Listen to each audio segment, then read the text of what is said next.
హెల్తీగా తినాలి అనుకునే వాళ్ళకి ఓట్స్‌తో ఈరోజు ఒక రెసిపీ చెప్తానండి.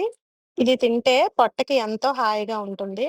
ముందుగా స్టవ్ ఆన్ చేసి గిన్నె పెట్టుకొని ఒక 4 టేబుల్ స్పూన్‌ల వరకు పెద్ద టేబుల్ స్పూన్ అండి. ఈ టేబుల్ స్పూన్‌తో 4 టేబుల్ స్పూన్‌ల వరకు ఓట్స్ ఏసి క్రిస్పీగా అయ్యేంత వరకు వేగించాలి. ఇది మంచి ఫ్లేవర్ వస్తుందండి వేగేటప్పుడు.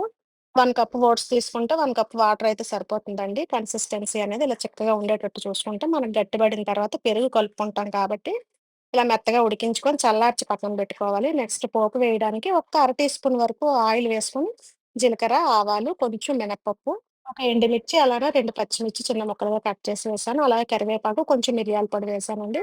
ఇందులో పచ్చిశనగపప్పు, పల్లీలు, అలానే జీడిపప్పు కూడా వేసుకోవచ్చు. జీడిపప్పు అనేది పూర్తిగా ఆప్షనల్ మాత్రమే. అది పోపు వేసిన తర్వాత పక్కన చల్లార్చి పెట్టుకోవాలండి. నెక్స్ట్ ఈ చల్లారిన ఓట్స్‌లో పెరుగుని వేసుకోవాలండి. కొంచెం చిలికిన పెరుగుని వేసుకొని కన్సిస్టెన్సీ అనేది మీకు పల్చగా కావాలా? లేదంటే కొంచెం గట్టిగా ఉండాలనేది చూసుకుంటే తెలుస్తుంది. నెక్స్టు ఈ క్యారెట్ తురుము కూడా వేస్తున్నాను.